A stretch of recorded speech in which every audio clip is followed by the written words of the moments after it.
네, 존경하는 국민 여러분, 김영주 국회 부의장과 선배 동료 의원 여러분, 대한민국 민주화 산업 파열함 대한민국 지중해 도시 마산나포 최영두입니다.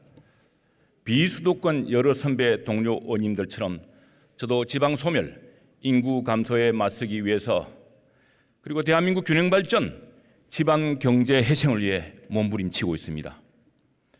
대한민국 중앙 정치만 바라보기에는 너무나 지쳐서 이제는 테슬라 아시아 기가 팩토리 같은 글로벌 기업을 지방자치단체와 함께 직접 유치하려고 노심초사하고 있습니다. 오늘 헌정사상 세 번째로 열리는 전원위원회에서 우리는 대한민국 민주주의, 대한민국 지속가능 발전을 좌우할 선거제도에 관한 토론을 시작합니다. 우리 국회가 국민들의 지탄 대상이 되고 국가기관 중 최하위 신뢰도를 기록하고 있습니다. 국회가 데모크라시 전당이 아닌 비토크라시 현장이 되었다고 합니다. 서로 싸우기만 하는 국회의원들 숫자를 줄이라는 국민들의 함성이 점점 커져가고 있습니다. 민주주의는 무엇입니까? 요컨대 국민에 의한 국민을 위한 정치가 아니겠습니까? 그런데 어떻습니까? 우리 21대 국회는 국민들의 열망과 국민들의 투표와 가장 동떨어진 국회가 되었습니다.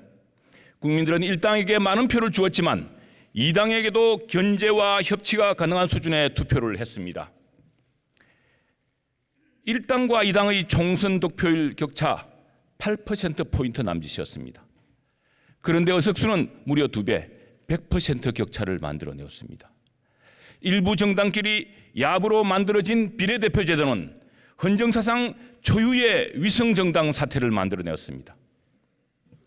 위성정당 편법까지 동원한 1당은 불공정한 선거제도를 바탕으로 180석이라는 의석을 차지하자마자 마치 영화 반지의 제왕처럼 절대 반지를 낀 듯 폭주기관차처럼 국회의 협치 전통과 원칙을 무시했습니다.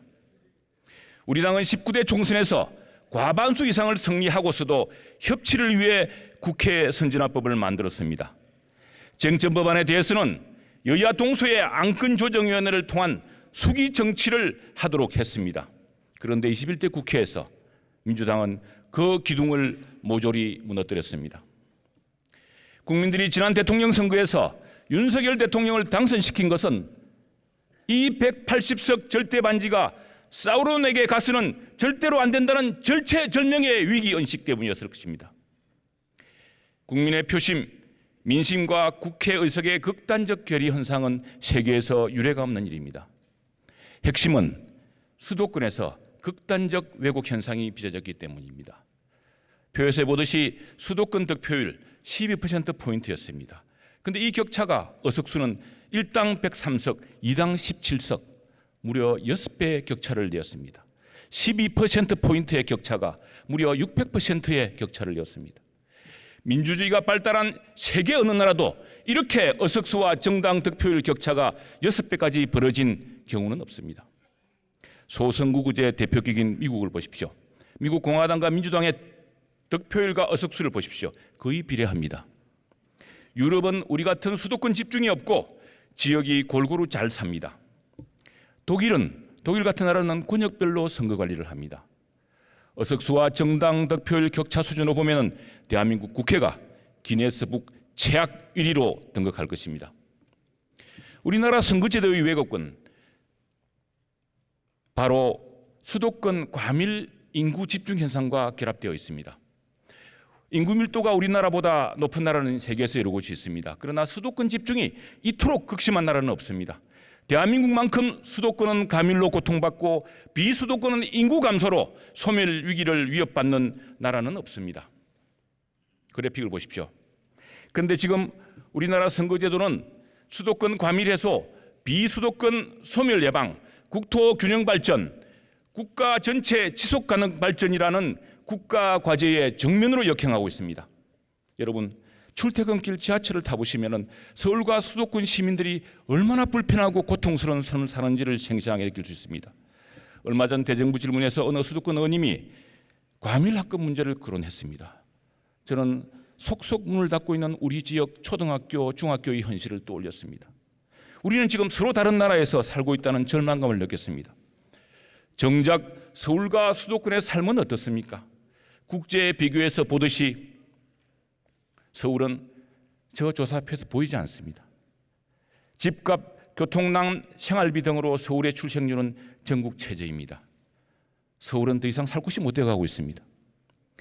비수도권의 선거구가 강이나 큰 하천, 산으로 경계가 지어져서 선거구별 생활 편의권으로 구분되는 것과 달리 수도권 가밀도시는 대형마트, 멀티플렉스 영화관, 지하철 전철로 공통의 생활권에 속하는데도 선거구는 거의 골목 단위로 나뉘어져 있습니다.